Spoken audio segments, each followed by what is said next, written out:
The order of the January 2025 Jackson County Commission meeting. I'd like to say thanks for everyone being here and welcome.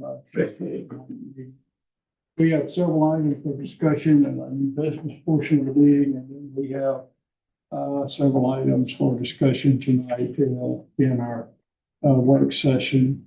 I'd like to say thanks to Ms. Ashley Poole, President of the Highlands Medical Center, for being here. And we're going to get an update tonight from Highlands Medical Center. With that, we'd like to ask Mr. Hemrick, our county administrator, please call the roll to establish a quorum. Commissioner Gully. Present. Commissioner Cameron. Present. Commissioner Buckner. Commissioner McBride. Present. We do have a quorum. With that, if everyone would please stand, I'd like to ask our county attorney to call the invocation, and Commissioner McBride, please lead our pledge of allegiance. God our Father in heaven, we're truly blessed to begin this year, 2025. We're thankful for all the blessings you bestow upon this community and all of those that serve in the public service in any way, in our fire departments and our police departments and our civil servants. God, we're just so thankful for all these men and women who serve us each and every day to make life better for us in this county. We're thankful for the beauty of the county that we have. We pray that we'll always take care of it and nourish it. God, thank you for those that on the healthcare services. We do pray for them because they keep us healthy. They revive us when we need reviving. So God, we're thankful for them. We pray you'll continue to watch over us all. In Christ's name we pray. Amen. Amen. Attention. Pledge. I pledge allegiance to the flag of the United States of America and to the republic for which it stands, one nation, under God, indivisible, with liberty and justice for all.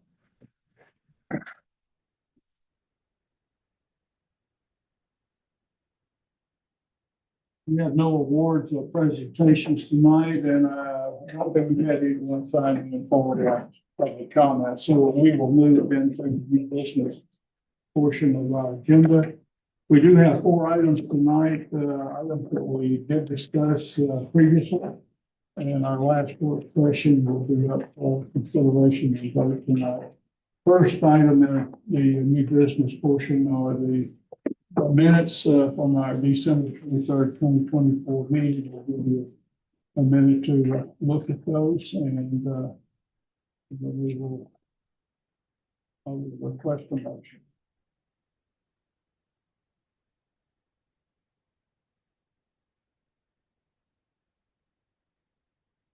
Do I have a motion to adopt the minutes from the December 23rd, 2024 meeting and the work session? We have a motion. We have a second. We have a second. Any questions? Come on, all in favor, say aye. Aye. Motion carries. Thank you. In your packet is the letter that we have received from the Secretary of State's office regarding the MVRA process. There's an agreement between us and the Secretary of State's office regarding mail outs. The letter does say that the National Voting Rights Act confirmation mailing process is the purpose of this letter is per federal and state law. In February of each 4 years, their office, acting as an agent for each Board of Registrar's office, must send confirmation mails to voters on the voter polls. And this agreement allows the Secretary of State's office to print and mail these notices on behalf of each county using the state voter registration fund. You'll notice that the second page is an agency agreement that states that this states our responsibilities as well. We had a discussion of this in our last work session. So with that, do I have a motion to approve and sign the agreement with the Alabama Secretary of State for the National Voting Rights Act confirmation mailing process? I make that motion. We have a motion. Do I have a second? Second. We have a second. Any discussion? No discussion. All in favor, say aye. Aye. Motion carries. Thank you. Also, in our last meeting, the Director of Solid Waste, Mr. Skipper, requested the disposal or surplus and sale of some old corrugated metal. And the funds for that will be used for some innovations in the solid waste building. Do I have a motion to approve the surplus and sale of the old corrugated metal for our solid waste department? I'll make the motion. We have a motion, have a second. Second. We have a second. Any question? If no questions, all in favor say aye. Motion carries. Next item on the agenda, and I would like to ask our county engineer, Mr. Campbell, please come forward for discussion.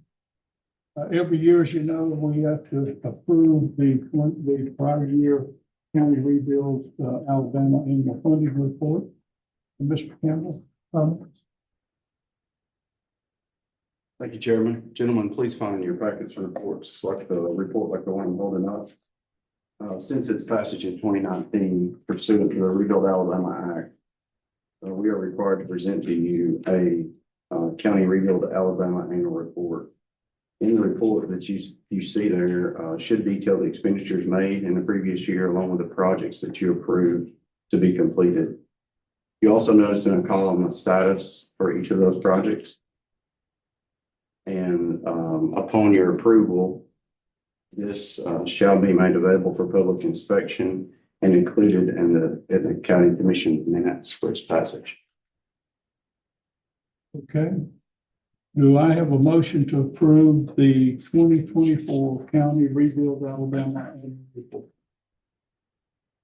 I'll make the motion.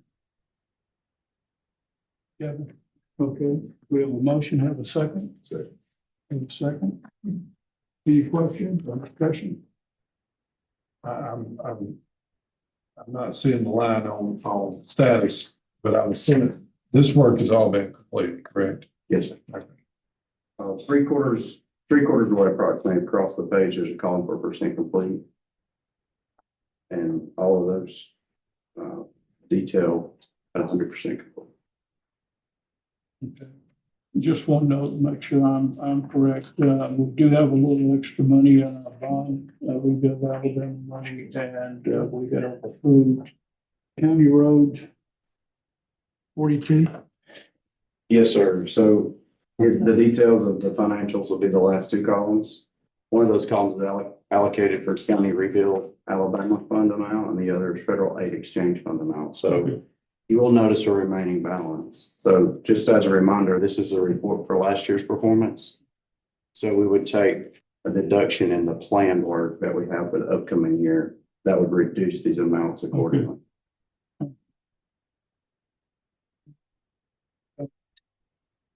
Favor say aye. Motion carries. Thank you. Thank you all.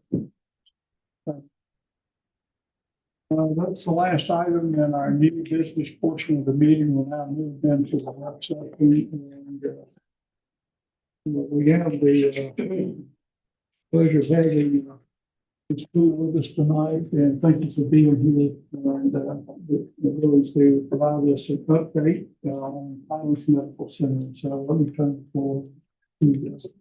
Thank you, Chairman Nance. Commissioners, I really appreciate the opportunity to come and talk about our hospital and to give you an update on all of the wonderful things that are going on. I'm very grateful for your time. So the first thing I'd like to point out is with our hospital, we're the largest employer in Jackson County. We have 765 employees. You can see the breakdown. Physician network is 79, Highlands Health and Rehab 66, Cumberland Health and Rehab 113. Our emergency medical services staff, 69, and Highlands Medical Center Hospital, 438. We offer many clinical services. That's Dr. Mark Christensen. He's the medical director of our emergency department.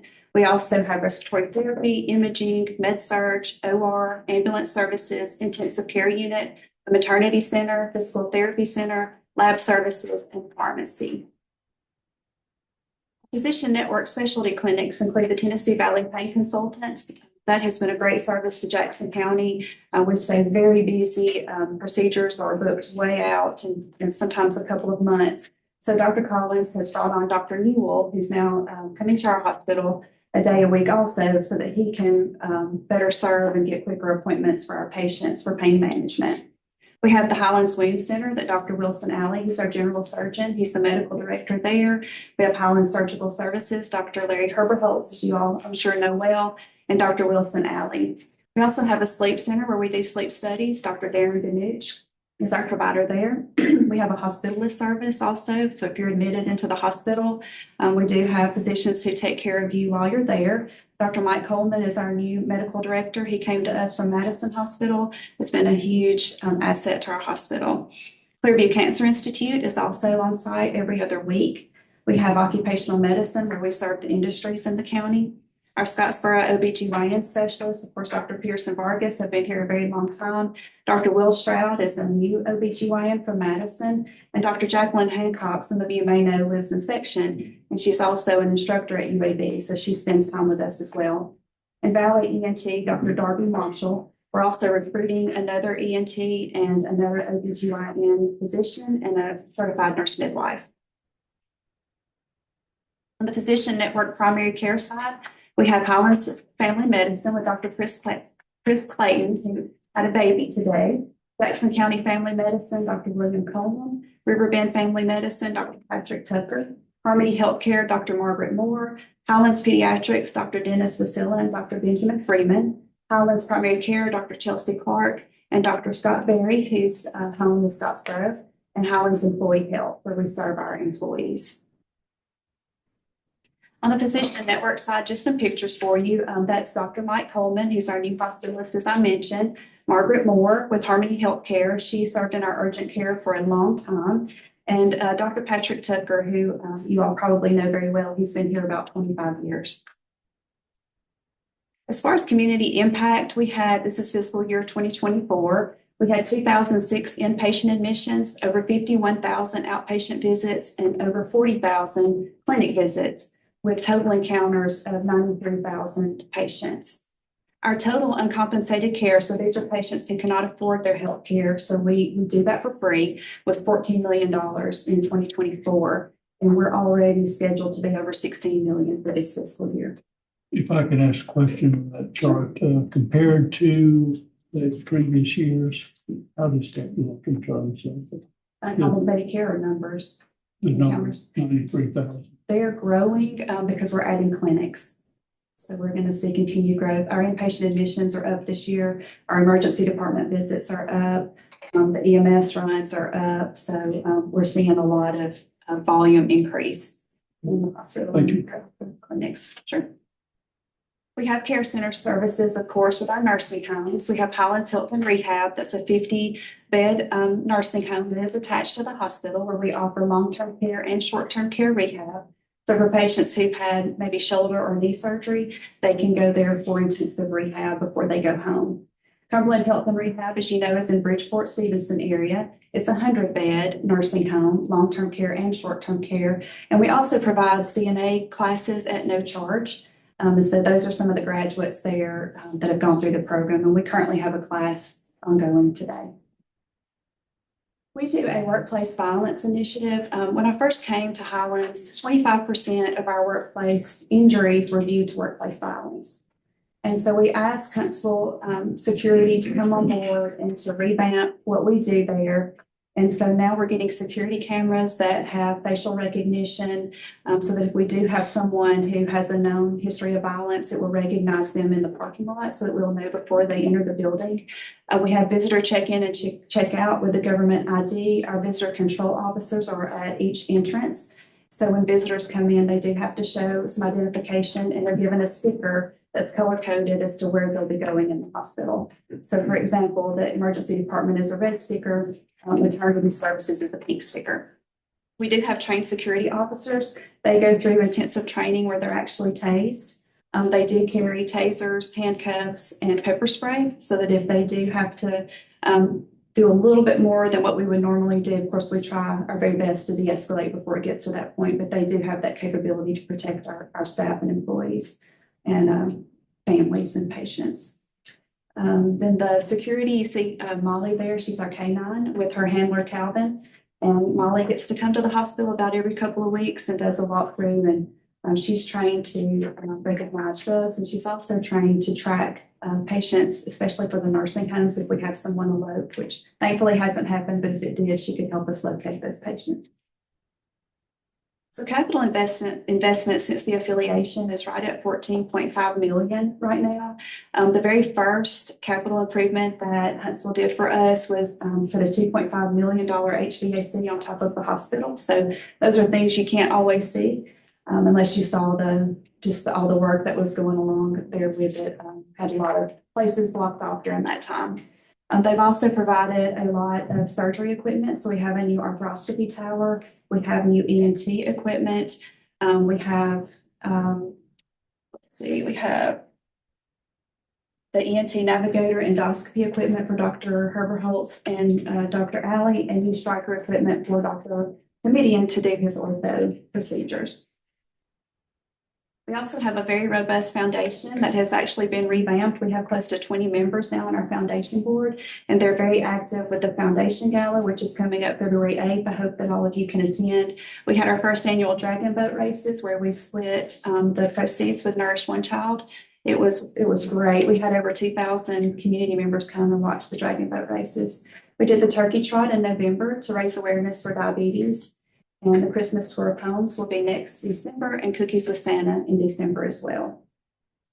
So the foundation purchases for fiscal year 24 was right at $95,000. We're very grateful for their contributions. And our volunteer purchases for last year was $174,000, with the largest purchase, Dr. Hamedian's surgery equipment. So on our emergency medical services, we have 2 brand new ambulances that Huntsville has provided for us. And we have a new supervisor truck, actually 2 new supervisor trucks that are well equipped also with things that they would need to help patients should our ambulances be out on runs. On our emergency medical services side, we're able now with our software to break it down by station. In the past, you could only see it by zip code. And so this has been a huge improvement in how we can present numbers to you.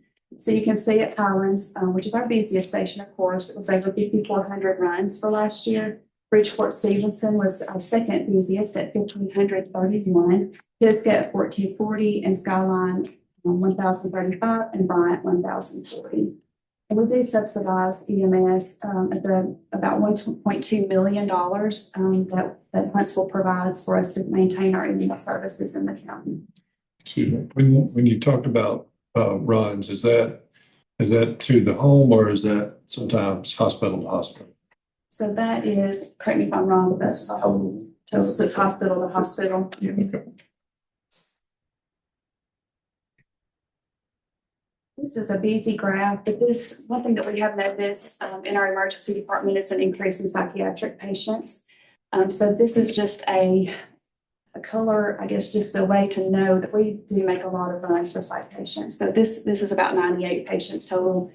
And what our EMS provides is for Jackson County residents to be taken to psychiatric hospitals that may be in Memphis or Montgomery for our adolescents and children.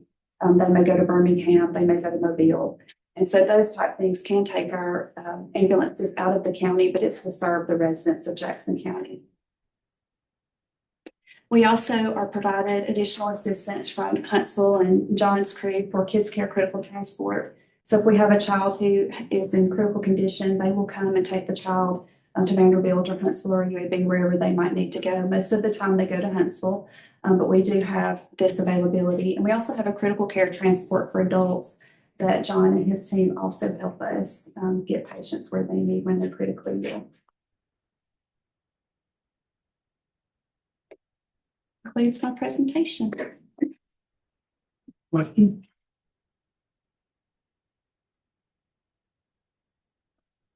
I asked you to explain the relationship with Henson. Okay, would it be okay if Mr. Howell? Absolutely. Thank you. My name is John Howell, and I'm the president for HH Health System EMS. In 2024, at the beginning of 24, HEMSI, which had existed for 43 years in Madison County as a not-for-profit organization, merged into the health system. So we've been a part of the health system for a year now, and it's been a beneficial relationship for us and I think for the health system. So one thing that we're trying to do is we're trying to help leverage the resources of not only ourselves, but all of the services within the system to help services that might need assistance. So we've been over here a few times to run some calls in Jackson County. We might get a call occasionally in Woodville or Paint Rock Valley. If there's not a unit available, we're glad to send a unit on. As Ashley mentioned, we do help provide staffing for the critical care units and kids care units that we've been over probably about 30 plus times in the last year.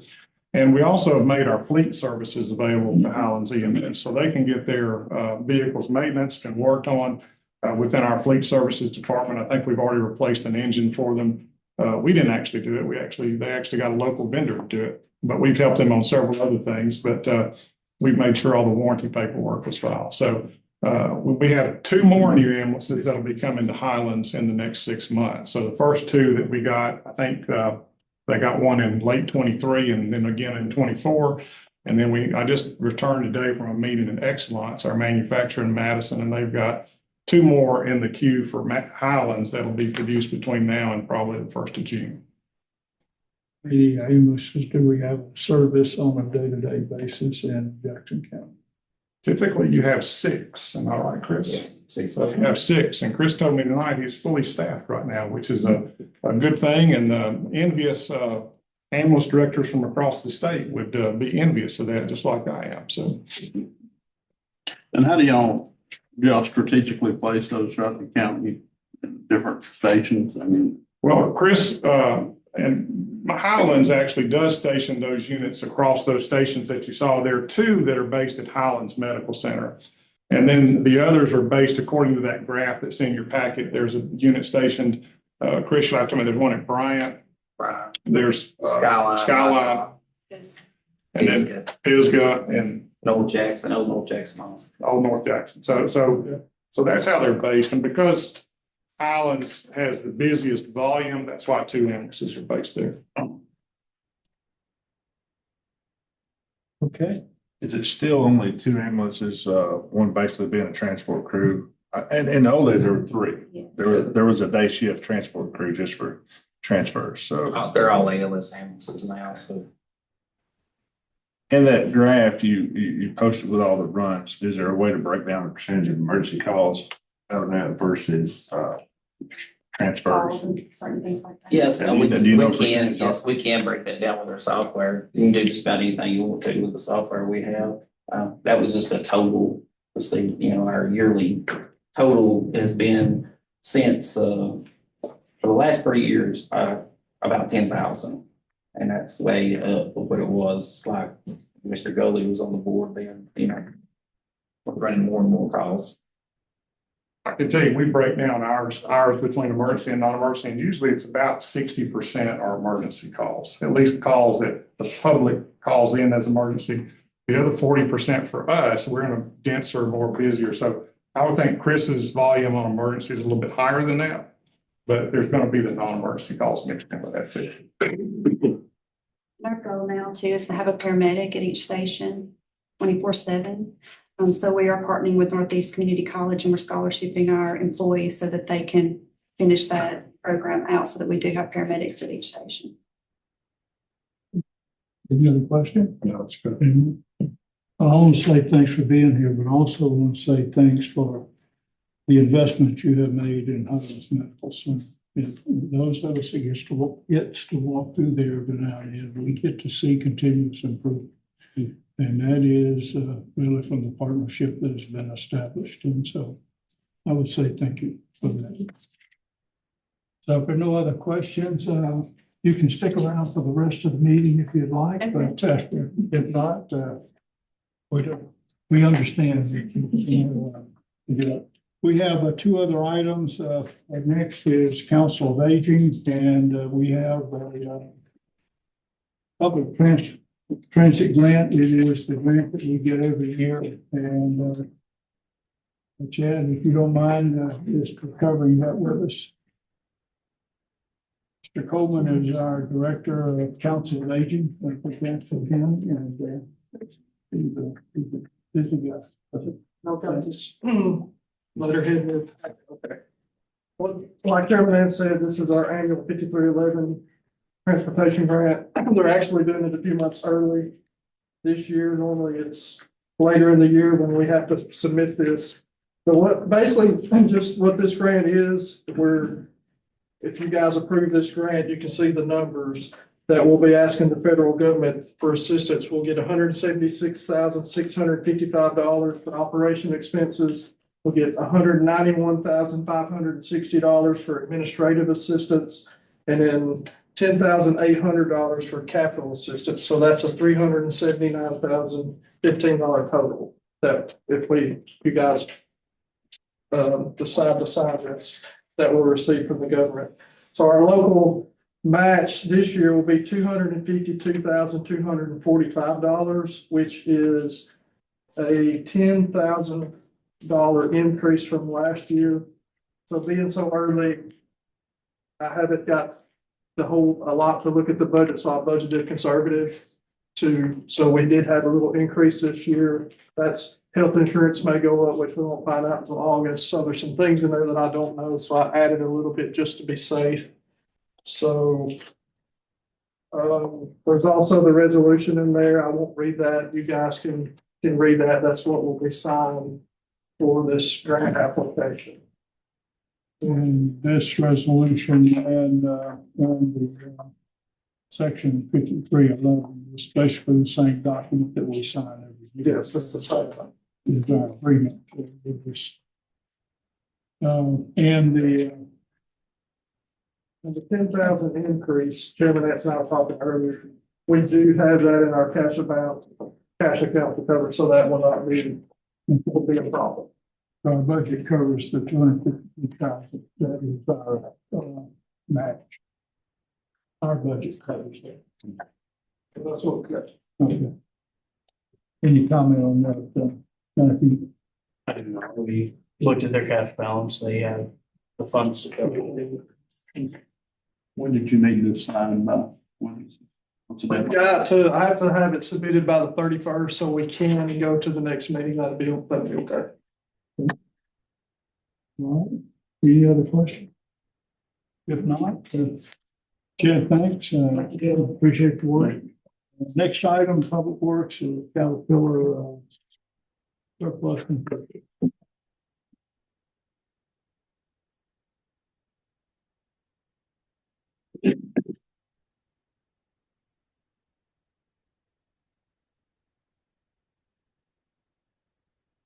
Thank you, Chairman.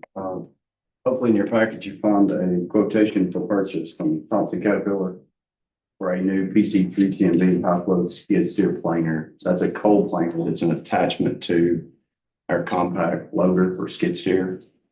That piece of equipment is used to reclaim roadway and roadway material in our resurfacing process. So this quotation is presented to you to replace an existing piece of equipment that was damaged.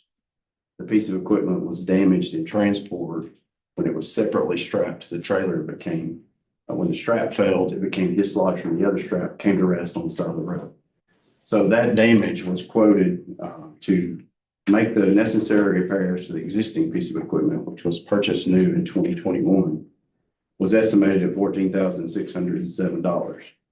So the insurance company's final decision, after some straight line depreciation based on those 3 years of continual use, was essentially $16,854 payment, less our deductible, considering that depreciated value.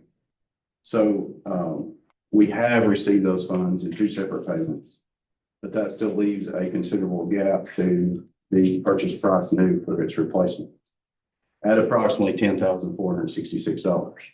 So my request to you tonight for your consideration is to allow the purchase of this piece of equipment for the replacement that we need, but also surplus the existing piece of equipment to be sold on gov deals. So if there is availability and possibility of rekeeping $4,000, maybe $5,000, this is totally estimated, dollars in that salvage value on that piece of equipment, then we would essentially be minus our deductible to make this replacement.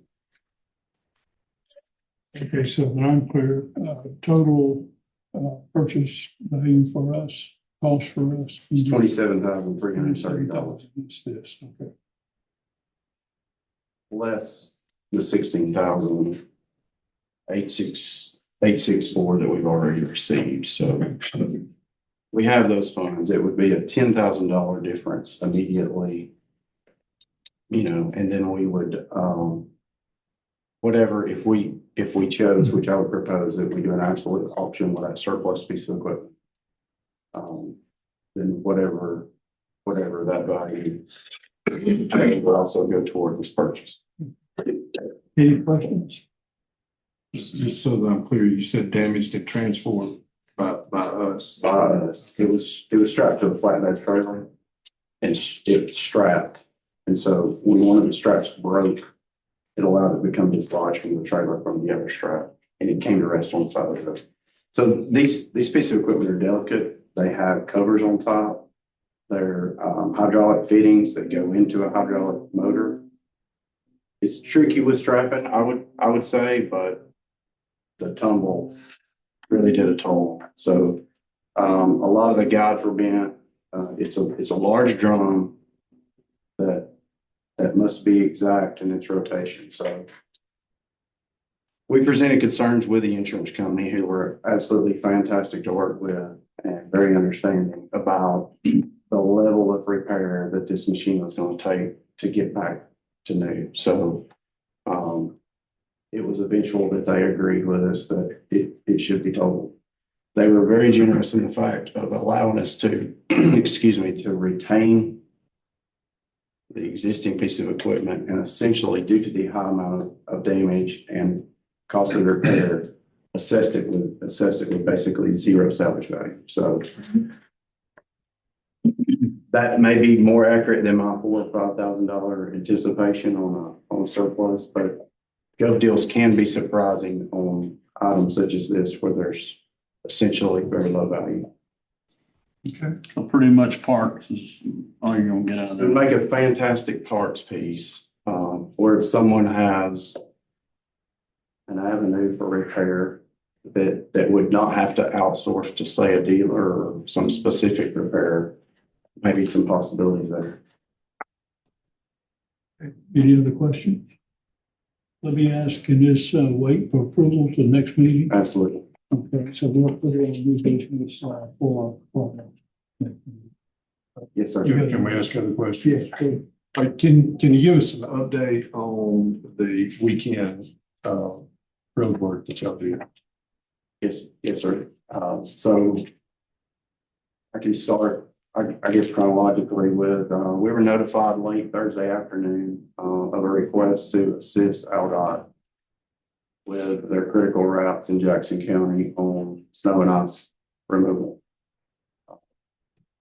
We have, I won't say an agreement, but a quotation of operating costs in place that they request annually for our operation for the event that this, in the case that this event rises, and we have a guideline for reimbursement. So we, after discussion with the chairman, we agreed to provide those services, which were requested by other agencies, we learned also. And we were assigned 117, 79, 72, all of 72, the whole corridor with the exception to the city limits of Scottsboro.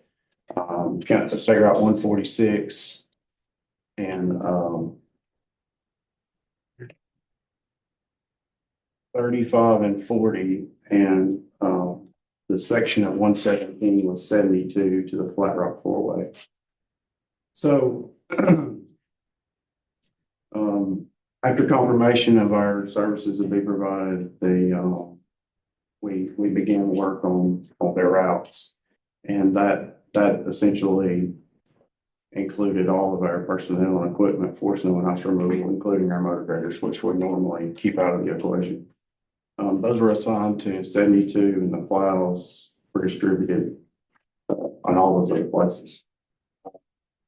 The event began early Friday morning, and we worked that event until near dark, whenever one was back at the office in yard. So, we were basically squared away with the state at that point, and they had been with us throughout the day and cleared us of our services for them on that day. And then so Saturday, we began with the roads that we had pre-treated before the event, which were our major collectors, some minor collectors, and then some other routes were pre-treated. It was Saturday that we saw some warming temps and had some good progress that day on removing snow, some of the snowpack from the county routes. There, you know, with the delay in being able to get to the county roads, there were some residuals in places.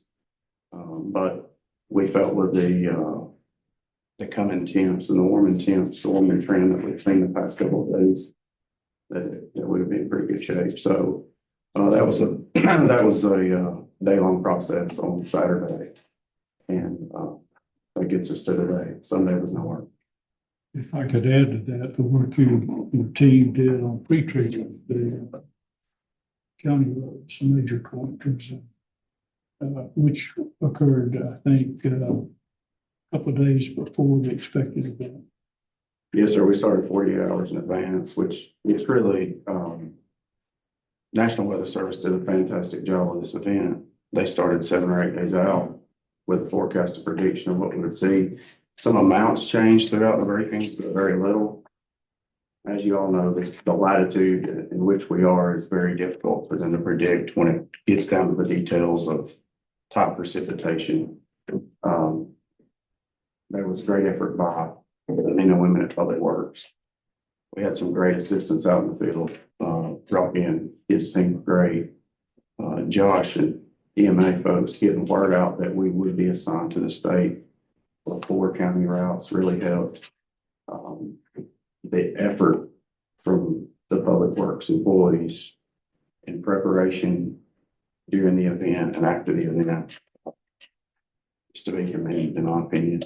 But to draw a parallel to the last event this time of year, in all honesty, there's probably not a dime's difference in the effort that they provided. It's just Mother Nature spared us on this. So, if I could point to anything, it's probably that the fact that this system set up with snow first and not rain, that allows the pre-treatment.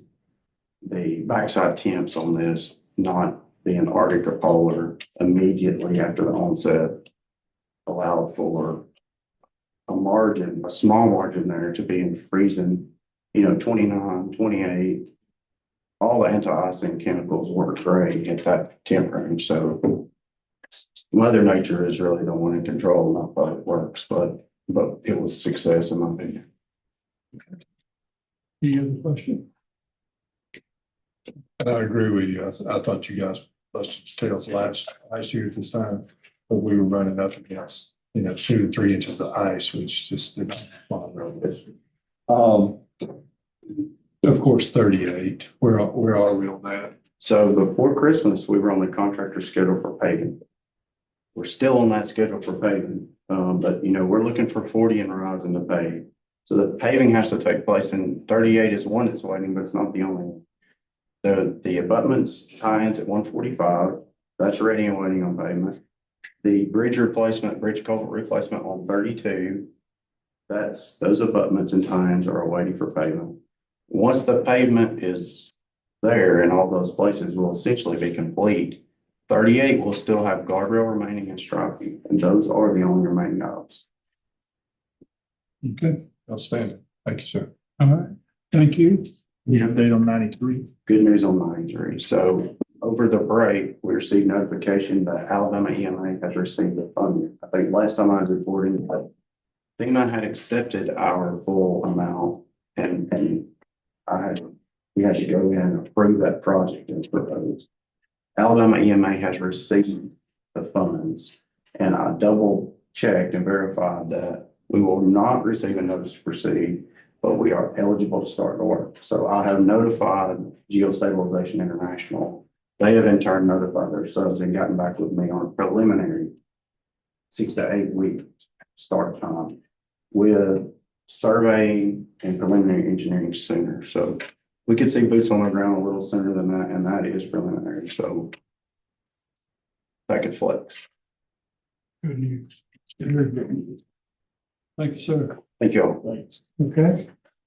But with that, that concludes our work session portion of our agenda. So we will proceed to the report from the staff, county administrator, anything? Nothing. Okay. County engineer, anything else? No, sir, thank you. Okay.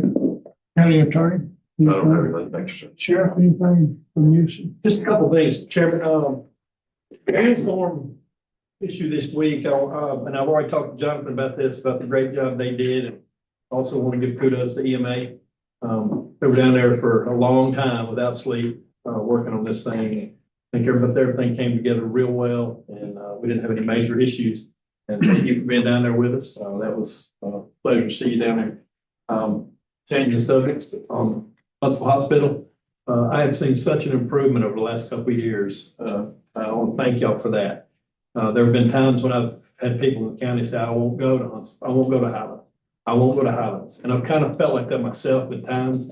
But my last emergency that I had, I chose to go to Highlands, and I was treated like a king down there. They were really good. The staff was amazing, and they took care of my problem. Of course, we see it as at work with inmates and employees that get hurt in the job they do. And I'm down there quite a bit, and I interact with your staff down there. And thank you. We have seen such an improvement, and thank you for all that. I know it's going to continue. Anything from county park? The only thing I would say is they've got the Wi-Fi equipment installed on the overhaul at the park, and they'll, over the next week or two, they're gonna do some tweaking here and there, but the hardware is up and operating. Good news. Thank you. Judge, anything from you, sir? Yeah, real quick, since Rocky did it, my mother has been a patient, twice since June of last year, and I can't thank you guys enough how nice you were to her and how well, the hospital's Dr. Collins. Fantastic. That dude needs a raise. He's that, seriously. He's that good though. He really is. So everybody wants to say the bad things. I want to say the good things. Thank you guys. Thank you. Thank you. At this time, we'll move to comments from the commission. District 4, Commissioner McBride. I want to echo what some of you said about our county workers and the event that unfolded with the storms, and the hard work you guys put in was evident. Like you said, the last event, we worked just hard, but we have Mother Nature working against us. The Lord's with us this time. But I don't think it could have been any smoother. I don't know that it could. Unfortunately, changing the subject back to Huntsville and Highlands, I had to visit Highlands the other day, Christmas Day, and I was so impressed with how they treated folks there. And I expected, to go in and sit there 3 or 4 hours. And I probably stayed there an hour. It was in and out. So hats off to you guys, and great service. Okay, District 3, Commissioner Butler. Yeah, I'm gonna throw kudos onto the hospital. It's absolutely wonderful. Not only having y'all as a functioning business, but I feel like y'all have come to town to be part of the community, and that was important to us. We loved having a community hospital. We very much wanted it, and of course, the great fear when the big corporation comes in is that you don't accept us, you just take and go. And I've not seen that. And so we're very appreciative of that. To the county employees, I've got nothing but brags on how things were handled this last weekend. It's wonderful seeing y'all come together. Same Rocky, you guys always out vigilant, dealing with things, but being eyes and ears. And it's just wonderful seeing when we do have an event like that, the coordinated effort that has to take place. And I was so excited that the boss didn't skip country this time and was here. So I didn't have to do the minute by minute work that I had to do last time. But I did miss it a little bit, but not really. So thank you, dear. District 2, Commissioner Kim. I feel like the road work that was accomplished was outstanding. And saw deputies everywhere too, so that's off y'all. I've had colonoscopy with Highlands the last probably 8 years, a couple last, the last two I've had, there's nothing but expert care. Okay, District 1, Commissioner Bell. Well, again, I was echo kudos to the Public Works and the Sheriff's Office and all the emergency response staff throughout the county. I was out before daylight on each day. I spent my Friday out checking roads and cleared roads myself, and went to the nursing home, cleared their parking lot up there for them, so, and the ambulance station, so they could get in and out. And then spent my Saturday out with rescue squad hauling dialysis patients. So it's always a great combined effort of everybody involved in things. And, you know, as far as the hospital goes, I spent 12 years of my life on that, on the hospital board, 9 of those being chairman. And it's good to see the improvements that's been made, you know, in the years that's coming. And one thing is we always get complaints with you, just like with us on everything. It'll never make folks happy, but ambulance service has always been a point of contention and complaint for citizens of this county. But this is a large county divided by mountains and a river with 2 places to cross. So, you know, ambulance services never been a moneymaker. You got 5 stations in this county. Again, the only way to serve it with 2 crossings of a river, and you know, our ambulance service does a good job. So kudos to you guys. I'm glad to see that you're back. The days of old, giving a report to the commission. I used to look forward every year when I was involved with the healthcare authority for the annual state of the hospital address. Thank you. Well, I'm going to say some things as well. We had a new EMA director that just been appointed by us about 3 weeks or 2 weeks before this event. And I want to say that they did a great job. It's been said they stood up the EOC of 16:30 on Thursday afternoon, and they did not go home until yesterday mid-afternoon. And so thanks to Josh, thanks to Lee, and thanks to Patrick, who were there that whole time.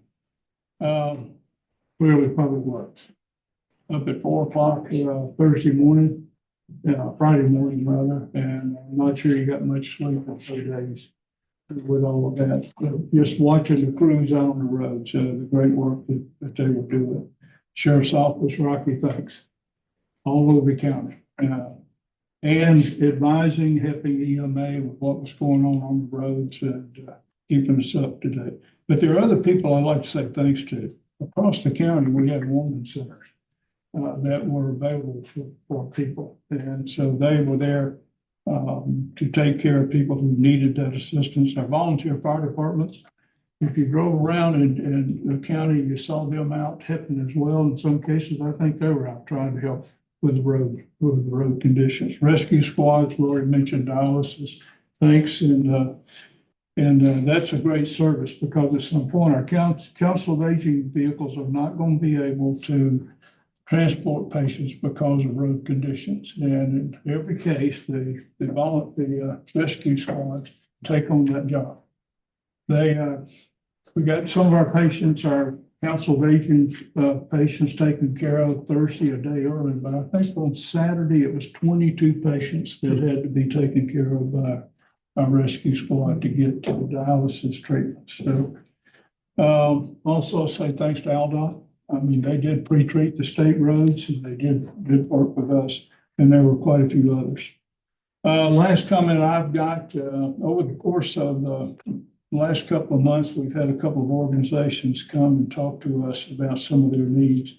What I would like to do is schedule a work session next week. Let me ask that you get back to me tomorrow with what would be a good day for you. Remember, we do have to give 7 days notice. So if you get that back to me early and let me know if Tuesday of next week's a good day, let me know tomorrow. But we'll set it up and get together and have a discussion of how we approach those requests.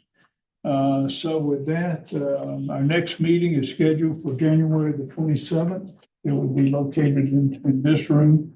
And with that, do I have a motion to adjourn the meeting? Make that motion. We have a motion. Do we have a second? We have a second. All in favor, say aye. Motion carried. Again, thanks for being here, everyone. Appreciate it.